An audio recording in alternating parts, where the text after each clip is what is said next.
And do some research today. There we go. What?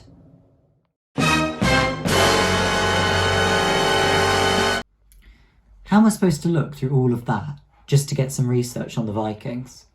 There's got to be a better way to do this. So in this lesson, I'm going to teach you some ways to research effectively using the internet. Welcome back to another countdown game. I hope you've got a pen and a notepad ready to play. Remember, the 8 boxes are going to fill with vowels and consonants. Then you've got 30 seconds to make the longest word you can. You're playing against me. Here we go. Time starts now.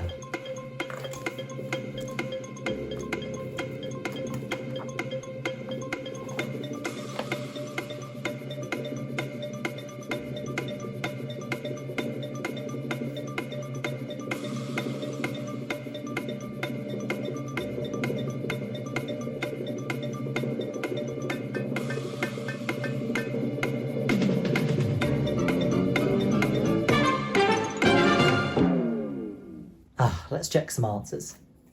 So, because there was an 8-letter word, we can see that it's changed at the top here. Terminals. It's an 8-letter word there. Well done if you got that. I only got a 5-letter word, mates. So, not quite as good as that, but I bet some of you have managed to get those. Well done. So in today's session, we're going to learn ways to research effectively. In order to write a non-chronological report, we're going to need to get some research first of all. And sometimes doing this on the internet can seem like a bit of a daunting task, so I'm going to teach you some ways to make it easier for yourself. Nowadays, if we need to know something, we almost always turn to the internet for answers. There are several advantages to using the internet. The advantages of internet research are it's quick, you can access it from home, school, work, or even on a phone. You can search for very specific things. You often get lots and lots of information. You often get pictures or videos which can give you even more information, and you can copy and paste information easily. Unfortunately, there are also some disadvantages to internet research. One of the things is that it's quite quick to research on the internet, but this leads to a problem, because an internet search engine like Google will give you lots of information on a topic in less than a second, but to complete good internet research takes a lot of time, as we're going to see. Poor research will lead to a poor piece of work. So the solution to this is, just because the internet is quick doesn't mean your research will be, so you need to give yourself plenty of time to do it thoroughly, following the steps that we're about to see on the next couple of slides. Being able to access lots of information at once can be really helpful, but it can also have drawbacks. If you were doing a project, and say on Charles Dickens, and put this into a search engine, you get a staggering 33 million different results. No one could possibly use that much information. So in order to narrow it down, you can try and be a bit more specific, but this may lead to still a huge amount of results. And it's very easy to feel overwhelmed when you're given this much information. But there is a solution to this. The solution is quite simple. Before you start searching, break your topic down into really small chunks. That way you're searching for a narrower field of information each time you use the internet. So let's use that example about finding about Charles Dickens' life.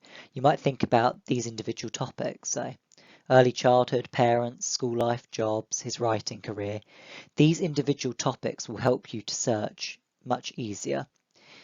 It will give you fewer choices of website, which will solve some of the problem of you getting too much information. Depending on what your topic is, you can break it down into really small chunks. You could even use these as subheadings in your report, as we'll see in our next lesson. One of the big issues on the internet is who can you trust?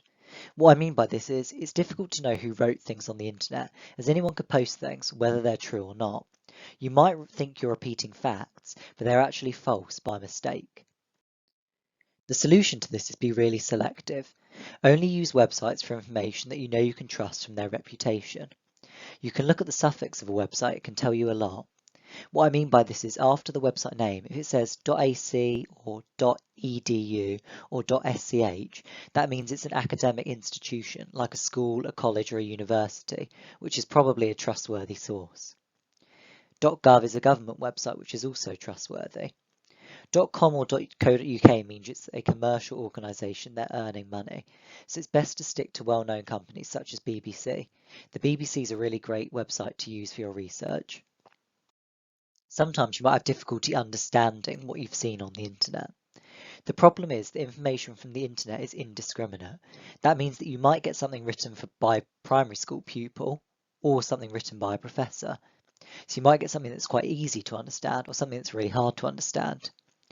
Often pupils will try to use information that's full of words they don't understand, so it's of little use because you don't understand how to use it. The solution is give the text of the website a scan. That means read it through a bit quickly and check it's written in a way that you understand. If it's too hard, simply don't use it. If you understand most of it but there are a few words that you don't know, you could look them up so that you understand everything on the whole. Here's a little bit of a summary of what we've learned today then. Before you start researching, schedule yourself plenty of time for doing your research. Break your research down into small chunks so you can look each section up one at a time.